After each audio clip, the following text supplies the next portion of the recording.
I'm Cinda Potmeyer. And I'm Chris Brawning.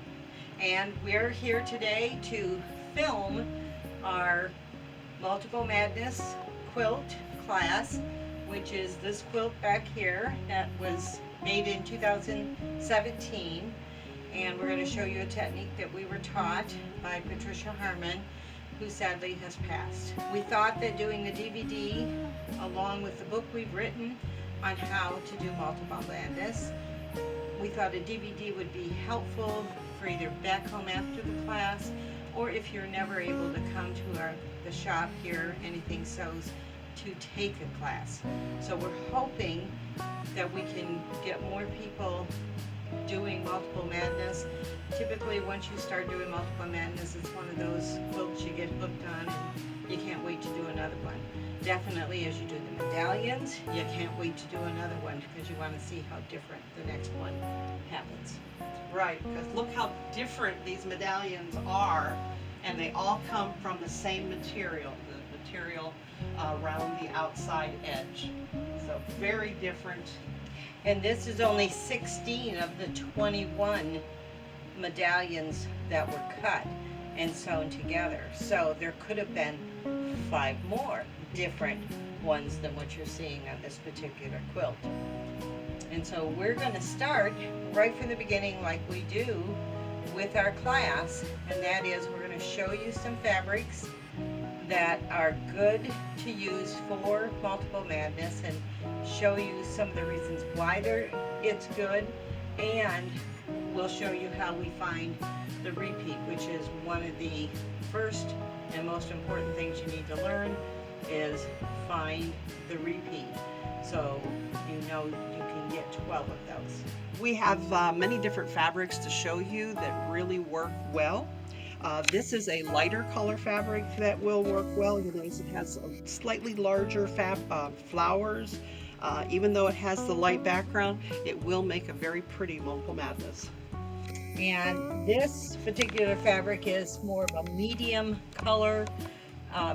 The value of color is a medium, and it has big flowers in it. You're also looking for the spaces in between those flowers rather than something that is an all over densely flowered piece. And we can show you, some of those that, like this does not work.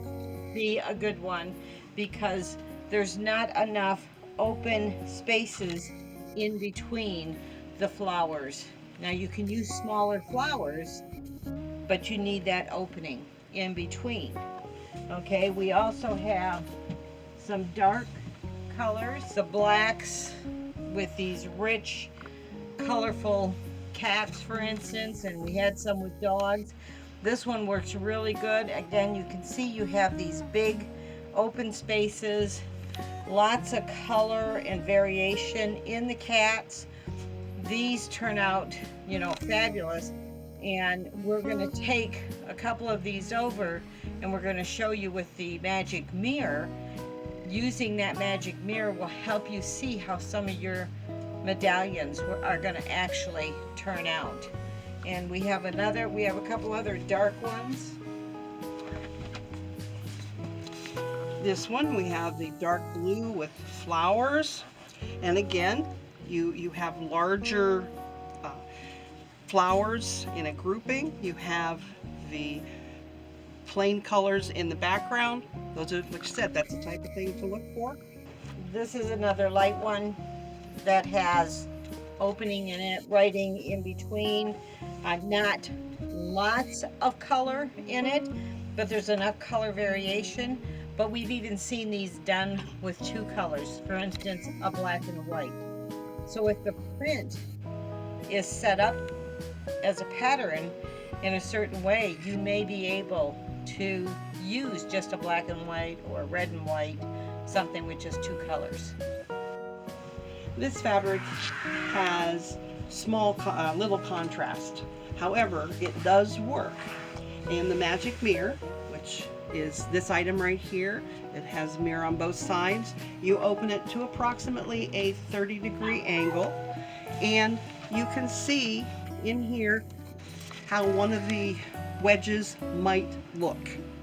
And if you move it back just a little bit, you see how much it has changed. And if it's over here on this side a little bit, again, it looks very different. And if you happen to end up having one of your cuts where you have some of your more open area, then you will have, you know, less color obviously, but it still has background on it, and you'll be amazed at how good it really will look. And this is a type of thing, because this one is very, very light, but when we go over to here, we have a different shade of beige. And so when you finish making these, that is why you need to wait to buy your background fabric till all the medallions are done, because you are using just a small part. You will be surprised at how different they may come out. This one has a lot of purple in it. Right. Then on another one that is along this same line but has more color. This has some additional color in it. It has the red, you know, along with this one also has the goldy color, the light background, but that red is really going to change and make things pop a little bit. And so, you know, we have a repeat here of 12 inches. So if I start here with this red bow and go to where I find the next red bow, they're 12 inches apart. We'll talk more about that repeat in a few minutes and why that's so important. But so if we take our mirror and put it here, this gives you an idea of what those medallions are going to look like. Now if we open this up more, this is more, you only see a few medallions, and that would be like doing a stack and whack. Our medallions are 12 wedges, 30 degrees. So if we squish the mirror together a little bit more, you're going to see more of the wedges and how that medallion is going to look, and it helps you pick out your fabric. And so as we drag this through, you can see how the prints change. When we get to that shoe, you know, we end up getting, you know, some different things as we go around, you know, to the center and all the red. When we get to the dress part, again, we're getting, you know, more differences. If we move it over, you're going to see some more different things. But this magic mirror is what really helps you decide, oh, that's what I want for my multiple madness. And so like we said, you have to have 12 repeats. That repeat is found by looking here at the selvage edge where it's printed. It shouldn't be the other side, because fabric is printed from this printed selvage edge over to the selvage edge with no printing. Sometimes that's a repeat as it goes from one selvage to the other, but typically it's not. It's typically one pattern, and you cannot be positive that your repeat is all the way to the other side, to the other selvage. So this is where you always find your selvage, or I'm sorry, your repeat is over on that selvage edge. So this particular fabric will work, and we can show you with the mirror how it works, but you may have to be careful in these much bigger areas. You know, typically I've heard maybe about a fist size between, so like something about this much. So you may find that this has more of a black, almost blank spot, but then as we're cutting out the medallions, we can show you how fussy cutting can be done, so that if you have a big nothing area and you're not sure you're going to like the wedge, you can always move it around to a spot where you think you're going to get more of what you want to see. So here we have it on the flowers. Any of these flowers are going to look fabulous. And even when you're in part of the black there, you can see how that repeating of the flower is going to be really pretty. Really, the only part you have to worry is if it ends up like that and you are all black. But that may work depending upon what you're doing. And it's fun to see how the flower changes as the mirror moves. And because this has such a big opening, it has a 23.5-inch repeat. And I don't think we've told you, but you need 12 of those repeats for this to work. And so whatever you pick out, don't always think the smaller the repeat, the less it's going to cost me.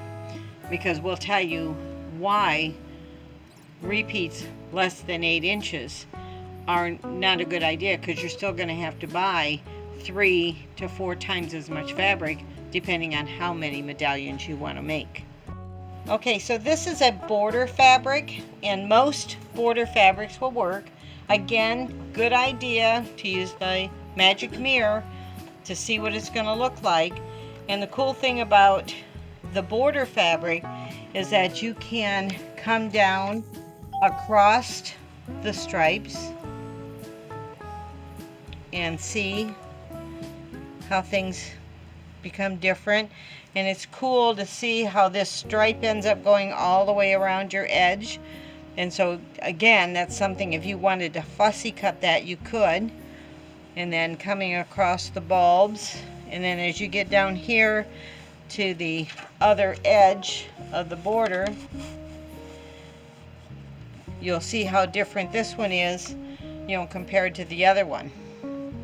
Okay, but you can also do this the length. Now you might not get as many different variations. If I just pull down here on this corner, you're going to see some differences, but then they're probably going to repeat, you know, sooner.